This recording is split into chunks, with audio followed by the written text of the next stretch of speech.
Hey everyone, welcome back to this week's video. So this topic's going to be on how to test for GH and KH in your shrimp tank or fish tank, depending what setup you have.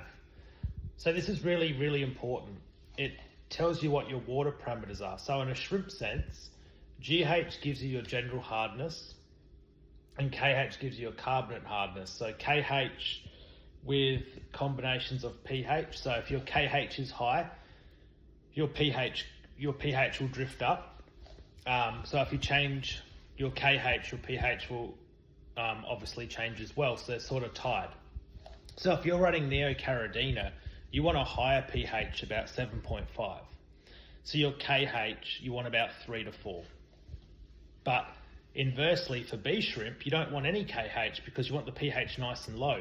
And adding KH gives you a buffering capacity. So the more KH you have, the harder it is for the pH to move, is how I sort of look at it. So in B shrimp, you really don't want any KH at all because you don't want the pH you want the soil to push down the pH. So if you have KH, it buffers against the buffering of the soil, so you don't get the buffering nice and low. It sort of gives more balance to the pH. So the higher the KH, the more harder it is for the pH to move. Sort of think of it like that. And then GH just tells you all about your general hardness, how hard your water is. And think of a GH as the higher the GH, the more minerals and components your water has in it. So your RO water really should come out at 0 GH and 0 KH if it's really good RO water. If you find the GH creeping up in your RO water, then you really need to change your filters. But as your water has more GH in it, your water is harder. And for Neocaridina, you really want a GH of 6 to 8 and a KH of 2 to 4. And then Caridina shrimp, depending on what one you're keeping, you really want a GH of that 4 to 6 range. I try and do 5 to 6 myself. And then a KH, I don't run any KH. Some people run a KH of 1 just for a little bit of pH stability, so it has a little bit of buffering in it, but I try and run 0 because I want my soil to work and push it down without any resistance. And for shrimp, it all comes down to molting. So that's why keeping your GH and KH stable is really important for molting, because if you move your GH up and down through water changes and not doing evaporation top-ups, it will go up. You can cause molting stress where the shrimp can't really molt effectively, and that leads to death. So that's why it's really important to keep the GH and KH stable throughout your whole tank, and keeping it stable from week to week with water changes and topping up your evaporated water. So in this video, in the next clip, I'll just show you how I test the GH and KH using the API test kit. It's quite simple, and yeah, I'll just show you how to do it. All right, so using a syringe, I fill it up right to the meniscus just under the line. So that means the water level is right at the line, and that way, it's a very accurate test. So that's what I personally do. And then I'll just take the bottle off of the GH, and we'll do GH first. So this one's gonna be GH and 2's gonna be KH. We're gonna do GH first. So you wanna make sure that your GH drops are nice and full.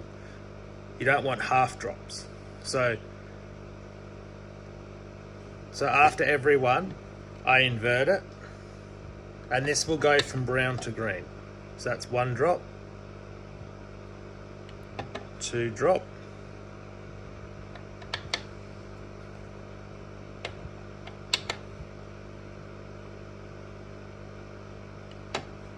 3 drops,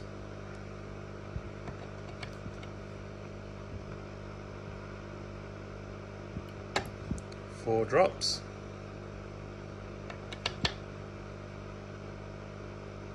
5 drops.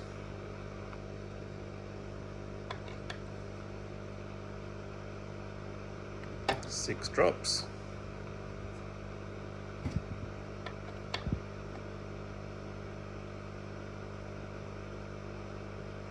7. Alright, you can see that's now changed. That's now green. So that means this result is a 7. See, nice and green? So that is a 7 GH reading. Now I'll do the KH. Now we're going to do the KH. So make sure it's nice full drops. So this one will go blue, starts blue and then goes clear. So that's 2 drops.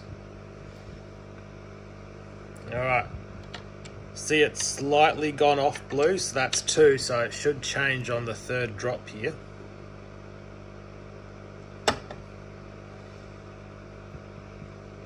Alright, now it's gone yellow.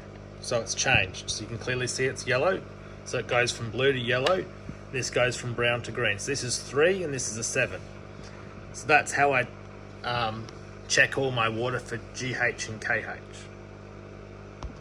So as I was explaining in the introduction here, the KH, the carbonate hardness, really affects the pH a lot. So the higher the carbonate hardness is, the harder it is for the pH to move. So that's why in Caridina tanks, you really don't want any KH, because you want the soil to bring your pH down into that 5.1, 5, 4.9 range, 5.6 range. If the salt, you want it really low.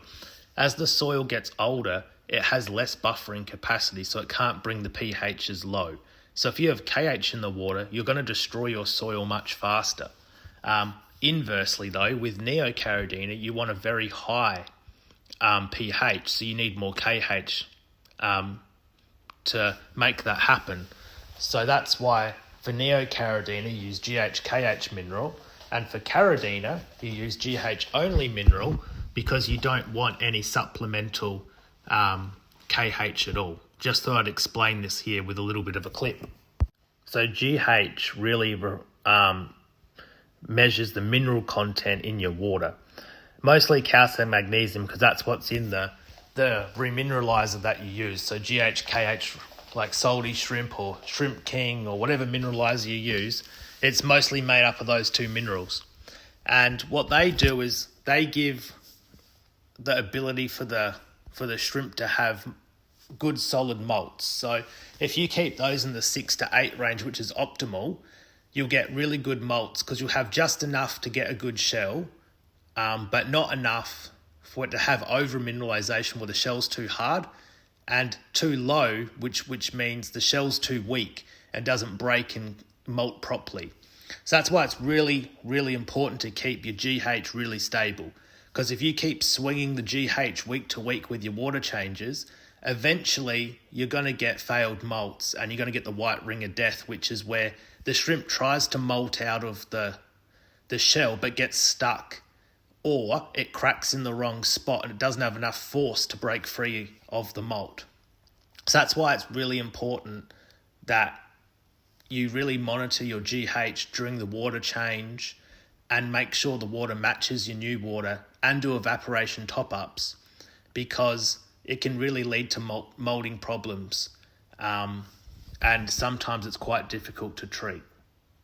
So this was just a quick little video to go through the importance of GH and KH in the role of shrimp keeping, and just to show you how I test for GH and KH myself. A lot of people send me messages of how to do this and they get a bit confused. So I just thought this would be a good little video to explain the importance, why KH and pH have a relationship, why GH is really important to keep stable every week and keep testing for it, and then also how to test for it, because if you slightly put too much water in the test tube, it changes the result quite drastically. It can go from a 6 to a 7 or a 7 to an 8, especially in the lower scale, it throws off the result a fair bit. So filling up the tube to the correct level is very important. and also adding the right amount of drops in and inverting the tubes. This just shows you how I personally do it, and hopefully you've learnt something and you've enjoyed the video, and I'll catch you in the next one.